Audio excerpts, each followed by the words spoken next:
Hello मेरे प्यारे बच्चों, आपके अपने YouTube चैनल पीके क्लासेस 92 में आपका हार्दिक स्वागत है। बच्चों, आज का जो हमारा लेक्चर है वह यूपी पेट स्पेशल रीजनिंग का प्रैक्टिस सेट नंबर हमारा जो है वह 15 नंबर का है, जिसमें रीजनिंग के 5 क्वेश्चन हमारे इसमें कंप्लीट होने वाले हैं। तो आइए अपने सेशन को स्टार्ट करते हैं, जिसमें क्वेश्चन नंबर हमारा पहला है। प्रश्न पहला है कि बच्चों समान जोड़ी का पता लगाइए। तो जैसे छात्र और प्राप्तांक, तो हमें यहाँ पे किस विकल्प को रखा जाए जिससे यही समानता हमें यहाँ विकल्प में भी दिखे। तो छात्र अगर बच्चों परीक्षा में अच्छी परिश्रम करके अच्छा नंबर जब लाते हैं, अंक लाते हैं, तो उसे हम प्राप्तांक कहते हैं।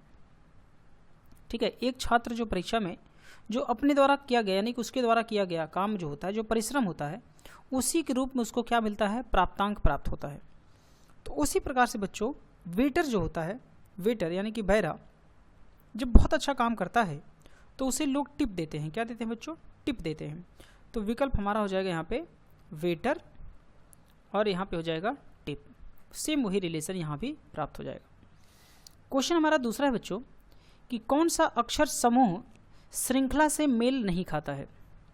तो जैसे कि यहाँ पे दिया गया है INO, तो बच्चों I के बाद N आया है, इसका मतलब यहाँ पे कितना अंतर आया है, +5 जोड़ा गया है। भाई I जो है 9 नंबर पे होता है और N 14 नंबर पे होता है, तो 9 और 5 14 हो जाएगा। फिर 14 के बाद बच्चों यहाँ पे क्या किया गया है, 14 के बाद 1 बढ़ाएंगे तो 14 और 1 ये 15 हो जाएगा, क्योंकि N के बाद O आता है। तो ये हमारा पहला विकल्प हो गया। दूसरे विकल्प में बच्चों दिया है कि C, F और E दिया है।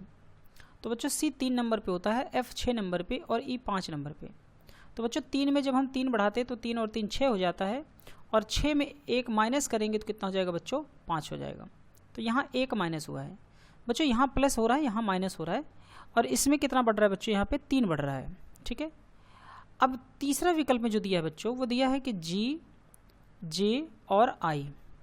ठीक है बच्चों, अब यहाँ पे चेक कर लें एक बार। तो इस 7 में हमें क्या बढ़ाना है बच्चों, यहाँ पे 7 में हमें बढ़ा देना है यहाँ पे 3, क्योंकि 7 में 3 बढ़ाएंगे तो 7 G नंबर 7 नंबर पे होता है, J 10 नंबर पे, 3 बढ़ गया 10, और J के पहले जो होगा बच्चों -1 करेंगे तो कौन आ जाएगा, I आ जाएगा। तो यहाँ भी देखिए -1 हो रहा है, यहाँ भी -1 हो रहा है। चौथे विकल्प की अगर हम बात करें O, R और क्या है, Q है।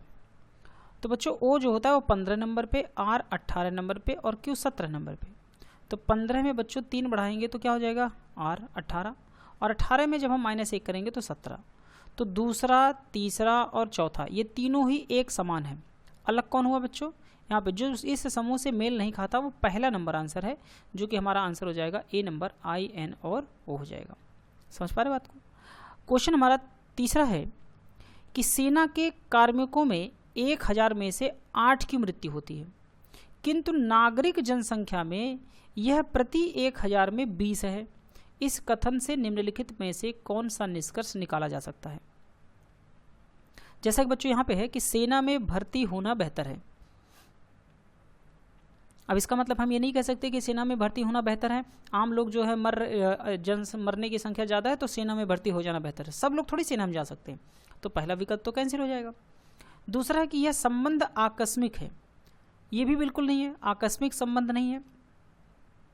तीसरा बच्चा है बच्चों की सशस्त्र बलों में जीवन गुणवत्ता सूचकांक बहुत ऊंचा है, ये बिल्कुल ठीक है। जो सशक्त सीमा बल है या उसमें जीवन की जो गुणवत्ता सूचकांक है वो बहुत ऊंचा है। इससे यह सिद्ध होता है क्योंकि यहाँ 1000 में 8 ही की मृत्यु हो रही है और यहाँ 1000 में 20 की, तो इसका मतलब जो जीवन गुणवत्ता सूचकांक है वो बहुत ऊँचा है वहाँ पर। डी नंबर है उपरोक्त में से कोई नहीं, तो बच्चों ये बिल्कुल गलत हो जाएगा। ऑप्शन हमारा हो जाएगा C नंबर। इससे हम ये अनुमान लगा सकते हैं या निष्कर्ष निकाल सकते हैं कि वहाँ पे जो जीवन की गुणवत्ता है वो सबसे ज़्यादा बेहतर है। ठीक है, option C is the right answer.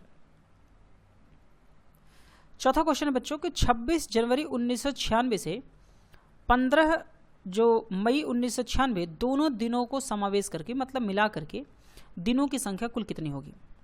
तो बच्चों सबसे पहले हमें क्या करना है, जनवरी, उसके बाद फरवरी, मार्च, अप्रैल और मई। तो बच्चों 15 मई तक जाना, हमें 15 मई तक दिया हुआ है तो 15 मई तक हम जाएंगे। और 26 जनवरी, क्योंकि दोनों दिनों को समावेश करना है, मतलब ये 15 को भी शामिल कर लेना है।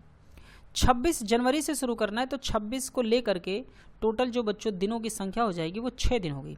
26, फिर 27, 28, 29, 30 और 31। तो 26 जनवरी से जब हम शुरुआत करेंगे तो 6 दिन हो जाएगा। फरवरी में जो बच्चों बनेगा यहाँ 29 दिन हो जाएगा, क्योंकि 1996 है जो कि यह एक लीप वर्ष है, इसलिए फरवरी में 29 दिन होंगे। उसके बाद मार्च में बच्चों होगा 31 दिन। अप्रैल में कितना होगा 30 दिन। अब हमें क्या करना है बच्चों, सबको जोड़ देना है। तो 9 और 6 कितना हो जाएगा बच्चों 15 और 1 16, 16 5 21, 21 नंबर पे आएगा 1, बचा हमारे पास 2। तो 2 2 4, 3 7, 3 10 और 1 11। यानी कि बच्चों इसमें कुल दिनों की संख्या शामिल करने पर कितना मिल रही है हमें, 111 दिन हमें कुल प्राप्त हो रहे हैं। कितना प्राप्त हो रहे हैं, 111 दिन। ऑप्शन नंबर बी हो जाएगा, 111 दिन यहाँ पे टोटल बच्चों प्राप्त हो जाएगा। क्वेश्चन हमारा अगला है बच्चों यहाँ पे 5वां नंबर, कि किसी पंक्ति में x प्रारंभ से 14वें स्थान पर है। तो मान लीजिए बच्चों x जो है यह प्रारंभ से 14वें स्थान पर है, ठीक है बच्चों। इसके बाद y अंतिम से 17 स्थान पर है। अंतिम से है, यहाँ पर y है, इसकी पोजीशन है टोटल बच्चों 17, ठीक है। y अंतिम से 17वें स्थान पर है, जबकि z x और y के ठीक बीच में है। तो बच्चों जो z है ये y और x के बिल्कुल ठीक बीच में बैठा हुआ है। यदि पंक्ति में कुल 48 व्यक्ति हैं बच्चों, इस पूरे पंक्ति में मिला करके कुल लोग कितने हैं 48।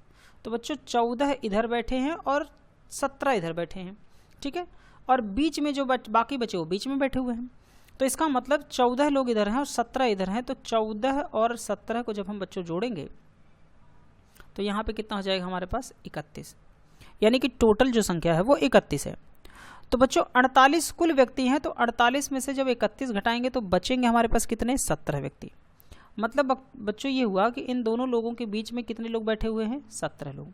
अगर 17 लोग बैठे हैं तो इसका मतलब यहाँ पे ये हो गया कि 8 लोग इनके बीच में बैठे हैं और 8 लोग इनके बीच में बैठे हैं। तो 8 8 16 और एक z जो बैठा है ये हो गया 17।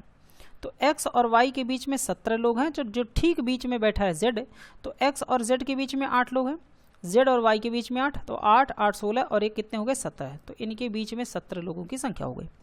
तो बच्चों सवाल पूछा है तो x और z के बीच में कितने व्यक्ति बैठे हैं। तो देखिए x और z के बीच में कितने लोग बैठेंगे बच्चों 8 व्यक्ति बैठेंगे। ऑप्शन जो हमारा हो जाएगा बच्चों वो कितना हो जाएगा, option number C is the right answer, 8 व्यक्ति बैठेंगे। तो बच्चों ये 5 प्रश्न हमारे थे यूपी पेट के लिए। आई होप आप लोगों को इस वीडियो में जो भी क्वेश्चन मैंने कराए हैं वो समझ आए होंगे। कोई भी क्वेरी होती है बच्चों तो प्लीज़ कमेंट जरूर करें, उस क्वेरी को नेक्स्ट वीडियो में कंप्लीट कर दिया जाएगा, समझा दिया जाएगा, ठीक है। तो वीडियो अगर पसंद आई हो तो प्लीज़ वीडियो को लाइक करिएगा, अपने दोस्तों का इसको शेयर करें ज़्यादा से ज़्यादा। मिलते हैं हम लोग नेक्स्ट वीडियोज़ में इसी तरह के और भी बेहतरीन सवालों के साथ। वीडियो देखने के लिए आपका बहुत बहुत धन्यवाद।